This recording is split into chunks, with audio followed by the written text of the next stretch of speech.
என்ன அண்ணே, மக்கள் உங்களை முடிச்சு விட்டாங்க போல. உங்களுக்கான ஹோஸ்டிங் அப்படியே படுத்துக்கிட்டே போகுது. சீசன் ஆரம்பிச்சா முதல் 2 வாரம் சூப்பரா ஹோஸ்ட் பண்ணீங்க. நாங்க கூட பயங்கரமா உங்களுக்கு பேர்லாம் வச்சோம். எங்க அண்ணன் ஹோஸ்ட் இல்லடா, எங்க அண்ணன் ரோஸ்டரா அப்படின்னு சொல்லிட்டு பயங்கரமா பேரை வச்சு வெறித்தனமா நீங்க பண்ணிட்டு இருந்தீங்க. அதுக்கப்புறம் பார்த்தா வர வர வர தர்ஷிகா மாதிரி 200% அப்படின்னு சொல்லி எஃபர்ட் போட்டு நம்ம அண்ணன் அப்படி சறுக்கி அண்ணன் காணாமே போயிட்டாப்ல.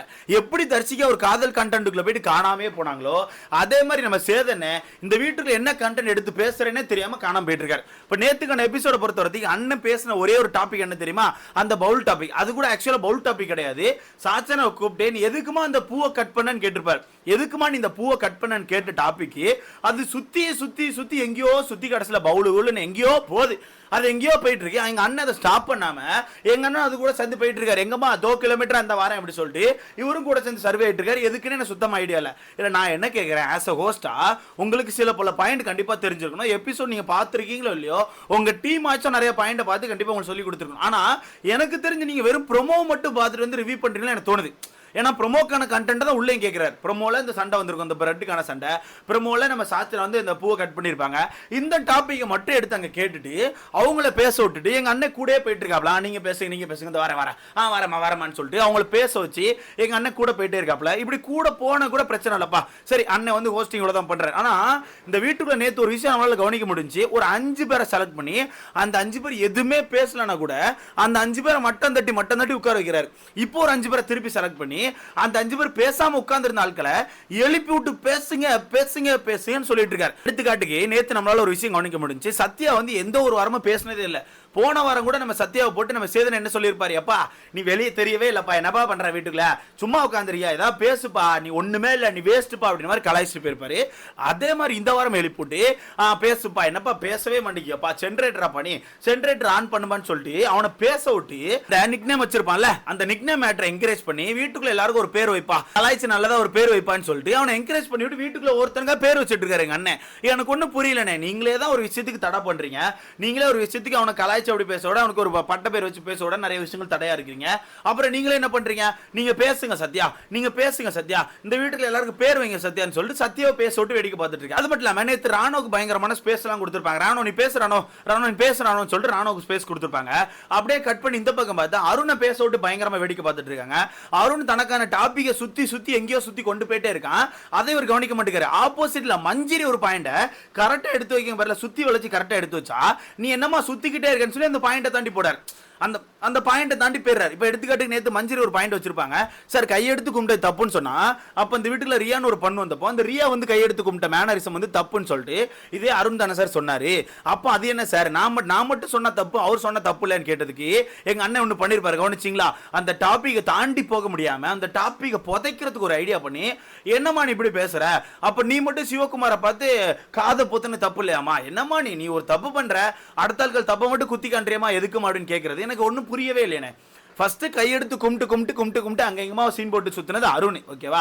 அந்த விஷயத்த நீங்க ஃபர்ஸ்ட் தட்டி கேட்டுருக்கணும். அதை தட்டி கேட்டுட்டு என்னப்பா அருணே ரியாவை இப்படி சொன்னா நீயே இப்படி பண்றேன்னு சொல்லி தட்டி கேட்டுட்டு அதுக்கப்புறம் இந்த பக்கம் வந்து மஞ்சரி பிடிச்சா அடிச்சா பரவாயில்ல, எடுத்தெடுப்புல மஞ்சரி அடிச்சுட்டு அருணுக்கான டாபிக் பேச மாட்டேங்காரு. அருண் உட்காருங்க அருண் சொல்லி உட்கார வச்சாரு.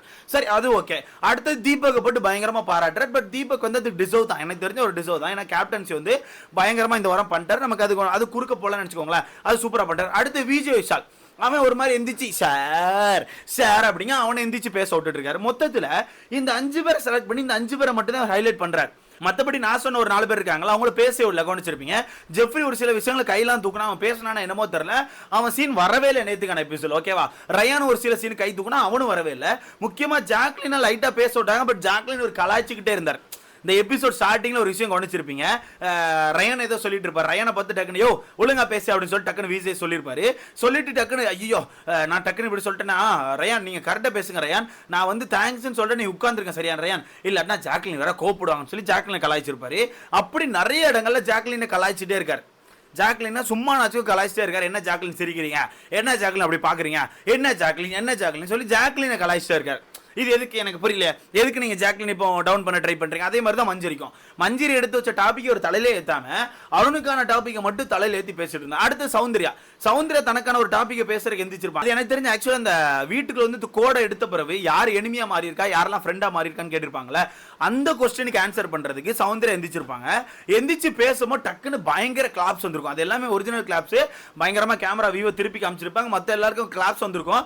அந்த கிளாப்ஸ் இங்க ஒன்னும் ஆடியன்ஸ் திருப்பி காமிச்சிருக்க மாட்டாங்க. பட் இது ஆடியன்ஸ் உண்மையாவே இங்க உட்காந்து கத்தி தட்டுறாங்க. அதுக்கு சேதனுக்கான ரியாக்ஷன் எப்படி இருந்து கவனிச்சிங்களா? அதுக்கு சேதனை அங்க கைத்தட்டுறதை என்கரேஜ் பண்ணாம, இல்ல கைத்தட்டுறதை என்கரேஜ் பண்றாரோ, இல்ல கைத்தட்டுறது பிடிக்கல அமைதியா இருக்கிறத விட்டுட்டு இங்க மக்களை திரும்பி பார்த்து முறைக்கிறாரு.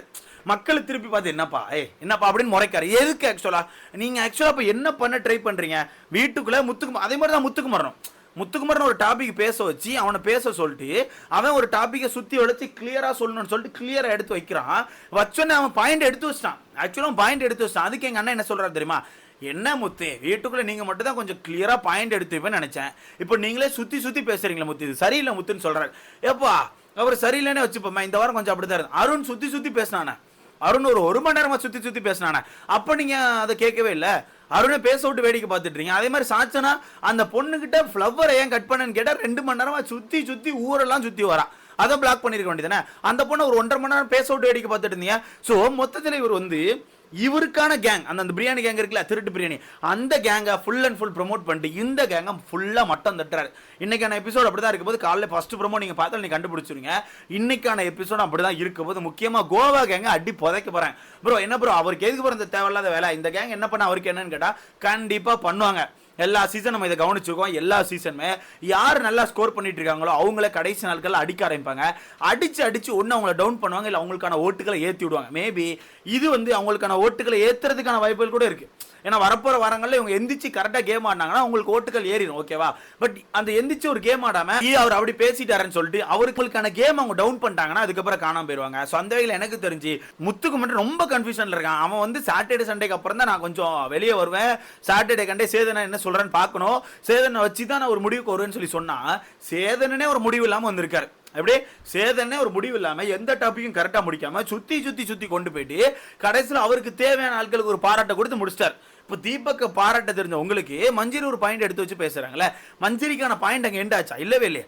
மஞ்சரி கேட்ட டோஸ்ட், அந்த டோஸ்ட்டுக்கான விஷயத்தை எடுப்புல டப்புன்னு முடிச்சிருக்கலாம். எப்பா கல் ஃப்ரீயா இருந்து பண்ணிருக்கலாம், இல்ல நீங்க பண்ணிக்கோங்கன்னு சொல்லியிருக்கலாம். இந்த மாதிரி முடிக்கிறத விட்டுச்சு அவர் சுத்தி வராரு, ஊரை சுத்தி வராரு. மஞ்சரி ஆப்போசிட்ல கொஸ்டின் வச்சா நீங்களும் அந்த தப்பு பண்ணதானே செஞ்சிருக்கீங்க சொல்லி மஞ்சரி அடிக்காரு. ஏன் நீங்க அருணை கேட்கல? அருண் இந்த வீட்டுல எவ்வளவு விஷயங்களை பண்ற, ஏன் அருணை கேட்க மாட்டேங்க? இதுல நல்ல ஒரு விஷயம் கவனிச்சிங்களா? இதுக்கு முன்னாடி ராணு பிறந்தநாள் வந்துச்சுப்பா, ராணுக்கு கேக் வந்துச்சான்னு கூட நமக்கு தெரியல. பட் ராணுக்கான பிறந்தநாள் இவ்வளவு பெருசா செலிப்ரேட் பண்ணல, ஒரு பெருசா 5 ஸ்டார் கொடுக்கல, இவ்வளவு பெருசா ஒரு விஷஸ் கொடுக்கல, எதுவுமே பண்ணல. ஆனா நேத்துக்கான எபிசோட்ல அருணுக்கான பிறந்தநாளை எனக்கு தெரிஞ்சு ஒரு 40 நிமிஷத்துக்கிட்ட எபிசோட்ல ஓட விட்டுருக்காங்க. அப்பா இதுக்கு முன்னாடி கமல் சார் எபிசோட்ல வெள்ளிக்கிழமை நிகழ்வுகள் அதிகபட்சம் ஒரு 10 நிமிஷம் இருக்கும். அதிகபட்சம் எனக்கு தெரியும் 5 நிமிஷம் இல்ல 10 நிமிஷம் தான். அதுவும் நல்ல சண்டை காட்சியா தான் இருந்தா மட்டும்தான் வெள்ளிக்கிழமை நிகழ்வு இருக்கும். அது வீட்டுக்குள்ள வந்து நல்ல சண்டை ஏதாச்சும் பயங்கர சச்சரவு இருந்தா மட்டும்தான் அதை வெள்ளிக்கிழமை நிகழ்வுல காட்டுவாங்க. பட் எதுவுமே இல்லாத விஷயத்த வெறும் கேக் கட் பண்ண விஷயத்தெல்லாம் இவங்க வெள்ளிக்கிழமை நிகழ்வு ஒரு 1/2 மணி நேரமா காட்டுறாங்களே, எதுக்கு? மொத்தத்தில் இப்ப சேனல் என்ன ட்ரை பண்றாங்க? இந்த ஆட்கள்லாம் தூக்கி நிமிர்த்த ட்ரை பண்றாங்களா, இல்ல என்ன ட்ரை பண்றாங்க? சுத்தமா ஐடியா இல்ல. இதுல வந்து நம்ம ரயானா சொல்லி ஜாக்லின் கலாய்க்கும் போது அங்க மத்தவெல்லாம் செமையா சிரிக்கிறான். பாத்தியா மச்சான் மாட்டிக்கிட்டான். சோ நீங்க என்ன ட்ரை பண்றீங்க? இந்த ஆளுக்கு அடிச்சு அந்த குரூப்பை மேல ஏத்த ட்ரை பண்றீங்க, அப்படிதானே? பட் அது நடக்காது. அது நடக்கிறதுக்கான வாய்ப்புகளே கிடையாது. என்னால சுவரா சொல்ல முடியும். மொத்தத்துல சேதனை ஹோஸ்ட் பண்ண சொன்னா அவர் ப்ரோமோ மட்டும் பார்த்து வந்து அந்த ப்ரோமோ வச்சு இங்க கண்டென்ட் யூஸ் பண்ண ட்ரை பண்றாரு. பட் அது செல்லுபடி ஆகல தான் உண்மை. நேத்துக்கான எபிசோட்ல மண்ணு ஒரு 2 மணி நேரத்துக்கு மேல போயிட்டு இருக்கு, மண்ணா போயிட்டு இருக்கு. மொத்தத்துல இவர் வந்து இந்த திருட்டு பிரியாணி கேங்க சப்போர்ட் பண்ணி கோவா கேங்க போட்டு அடியே நடிக்கிறார், அவ்வளவுதான். சோ இதை பத்தி உங்களுக்கான கருத்துன்னு சொல்லி மறக்காம கமெண்ட்ல போட்டு சேதனனுக்கான ஹோஸ்டிங் எப்படி இருக்குன்னு கருத்துக்களை கமெண்ட்ல போடுங்க. அடுத்த பார்க்கலாம்.